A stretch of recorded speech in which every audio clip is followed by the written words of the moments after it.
Todos nós conhecemos Toni Kroos, hoje como uma lenda absoluta do futebol, um vencedor da Copa do Mundo, 6 vezes campeão da Liga dos Campeões, com diversos títulos nacionais e vários prêmios individuais em sua carreira. Na verdade, ele é o único jogador na história que venceu uma Copa do Mundo e pelo menos 5 troféus da Liga dos Campeões. No entanto, houve uma época em que Toni Kroos, apesar do seu talento evidente desde jovem, não era valorizado. É quase inacreditável pensar que Kroos, com sua inteligência e habilidade futebolística, teria sido tratado de forma tão ruim. Mas antes de entendermos por que Toni Kroos foi tratado desta maneira, vamos te pedir que se inscreva no canal, deixe seu like e comente muito. E não se esqueça de ligar as notificações, irá nos ajudar muito. Então vamos para o vídeo. Quando ele estava emergindo como uma estrela em ascensão, simplesmente pediu um pequeno aumento de salário. Não só negaram, mas disseram que ele não era um jogador de classe mundial. A falta de reconhecimento era algo que Kroos já conhecia bem desde os seus primeiros dias de jogo na Alemanha. Aos 17 anos, embora não fosse notado pelo seu porte atlético ou ritmo, sua compostura, capacidade de passe, visão e inteligência no jogo eram muito superiores à sua idade. Na Copa do Mundo de Sub-17 de 2007, o jovem Kroos foi premiado com a bola de ouro como o melhor jogador do torneio e também obteve a chuteira de bronze como um dos principais artilheiros. No entanto, quando se tratava de ser listado entre os melhores jovens talentos de 2007, ele ficou apenas em 27º lugar, atrás de jogadores como Fábio Coentrão, Di Maria, Alexandre Pato e Giovanni dos Santos. Vivemos em um mundo onde a velocidade e as habilidades frequentemente roubam os holofotes, e nesse aspecto, Kroos talvez não se destaque tanto, mas ele possui algo muito valioso, uma mente futebolística brilhante. Mesmo assim, a Alemanha e o seu próprio clube, o Bayern de Munique, não o reconheciam devidamente. É difícil de pensar que um jogador no nível dele passou por algo assim, certo? Aos 17 anos e 265 dias, Kroos fez a sua estreia pelo Bayern de Munique na Copa da UEFA, dando uma linda assistência a Klose para marcar um gol nos acréscimos, e em seguida anotando uma penalidade por falta que deu a vitória ao time.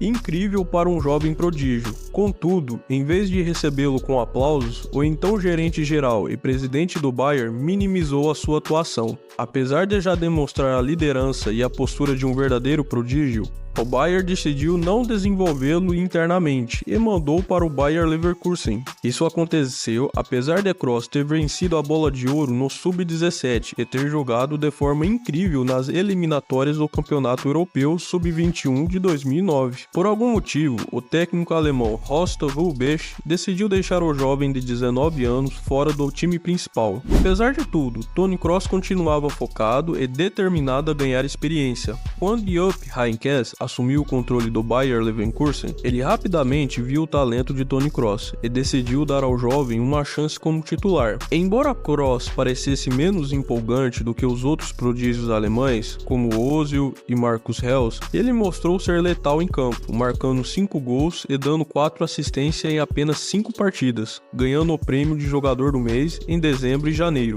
Quando seu avanço ao Bayer Leverkusen chegou ao fim, Kroos estava determinado a voltar ao Bayern de Munique e provar seu valor. Felizmente, o técnico do Bayer Leverkusen, Heynckes, também se juntou ao Bayern de Munique como novo técnico e reconhecendo o talento de Kroos de jogador titular, não por favoritismo, mas por mérito. Kroos era a personificação perfeita de um atirador de elite, não precisando se mover muito, apenas precisando definir seu alvo e acertá-lo. Sua capacidade de passar a bola com velocidade e precisão, ajustando perfeitamente o peso do passe, era impressionante. Além disso, sua leitura do jogo e o entendimento dos movimentos dos companheiros eram subestimados, sempre sabendo quando e como fazer o passe perfeito. Seu apelido de atirador de elite não se aplicava apenas aos passes, mas também aos chutes. Kroos combinava ferocidade e mira precisa, tornando seus chutes perigosos e certeiros. Ele não forçava corridas perigosas, aproveitava seus momentos com sabedoria e construía a posse de bola de forma paciente. Mesmo sem ser o melhor driblador ou particularmente rápido, Kroos era difícil de pressionar devido à sua incrível compreensão do espaço em campo e à constante atenção à posição dos adversários e companheiros.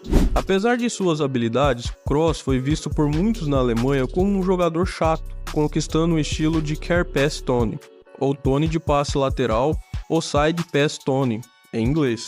Embora ele realmente fizesse muitos passes laterais, sua importância e eficácia nos jogos eram muito mais do que simplistas, mas era essencial encontrar uma abertura para aquele passe perfeito que demonstrava a defesa adversária. Kroos nunca precisou de dribles impressionantes como Iniesta, Xavi, Davi Silva, nem de bolas longas aéreas como Xabi Alonso. Ele também não era uma mistura híbrida de tudo isso, como Kevin De Bruyne. Sua especialidade era passar a bola pelo chão, com precisão cirúrgica, causando danos significativos na defesa do adversário. No Bayern de Munique, junto com Schweinsteiger, jogando um pouco mais defensivamente e estimulando a recuperação da bola, e Thomas Müller sempre se movimentando para encontrar espaço, Kroos conseguiu ditar o ritmo de jogo.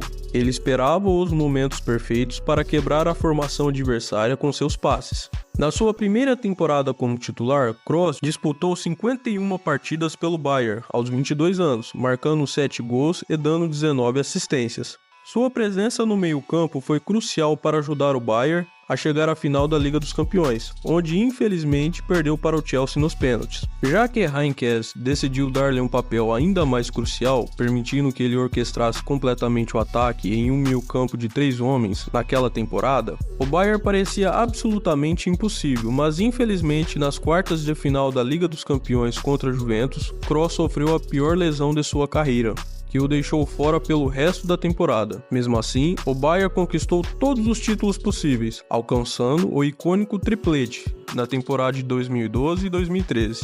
Apesar da sua importância para o tempo, Kroos não recebeu o devido reconhecimento da diretoria do Bayern. Isso não era novidade. Considerando que o clube tinha grandes jogadores como Robben, Ribéry, Müller, Schweinsteiger, Lahm, entre outros, eles não consideravam ver a verdadeira importância de Kroos, o que só piorou as coisas. O Bayern contratou Mario Götze e deu-lhe toda a atenção, quase como se ele fosse um substituto para Toni Kroos. Basicamente, eles desrespeitaram e subestimaram seu valor para o clube. Eles poderiam ter dito que essa mudança seria algo bom para Toni Kroos, tanto em termos de reconhecimento quanto de carreira, mas não foi isso que eles fizeram. Quando Kroos iniciou negociações de renovação de contrato com o CEO do Bayern, ele pediu um aumento salarial, sabendo que o clube estava pagando salários maiores a outros jogadores, como Mario Götze. Kroos, com toda a sua qualidade, estava ganhando apenas 6 milhões por ano e pediu um aumento para cerca de 10 milhões por ano. Para contextualizar, é quase o mesmo que o Manchester United paga a Anthony Martial.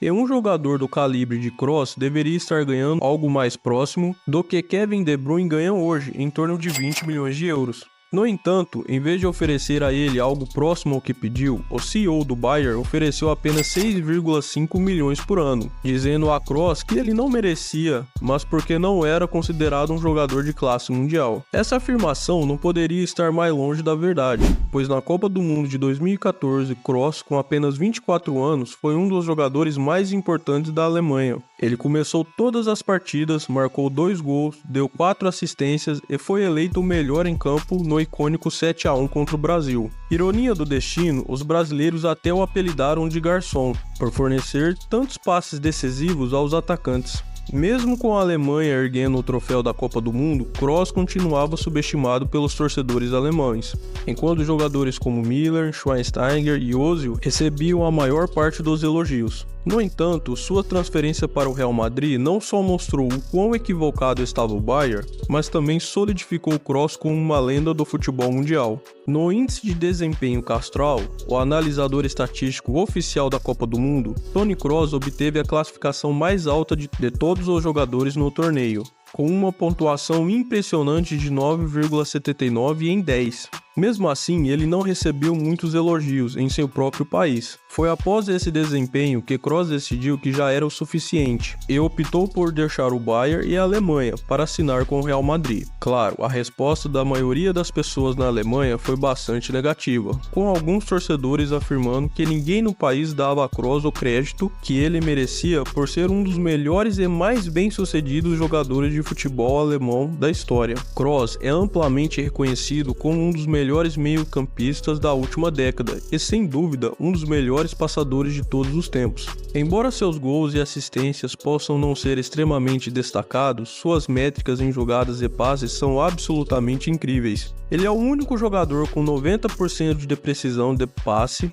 por 10 temporadas consecutivas, e em 9 dessas temporadas sua precisão tem aumentado ano após ano. Alguns críticos podem dizer que ele é apenas um passador lateral, mas não se pode negar que Toni Kroos é um dos melhores jogadores no mundo em assistência, não só hoje, mas em toda a história do futebol. Que melhor maneira de encerrar sua carreira do que dizer adeus enquanto ainda está no auge do futebol? Ele merece ser colocado entre os melhores meio-campistas que já jogaram, ao lado de nomes como Iniesta, Xavi, Modric, Davi Silva, Xabi Alonso e Kevin De Bruyne. Embora possam haver outros nomes importantes, essa é uma classe verdadeiramente de alto nível de meio-campistas que atuaram em nível de classe mundial durante a maior parte de suas carreiras, permanecendo para sempre como verdadeiras lendas no meio-campo. Obrigado por assistir o vídeo até aqui. Caso tenha gostado, não deixe de se inscrever no canal, deixar o seu like e comentar muito, irá nos ajudar muito.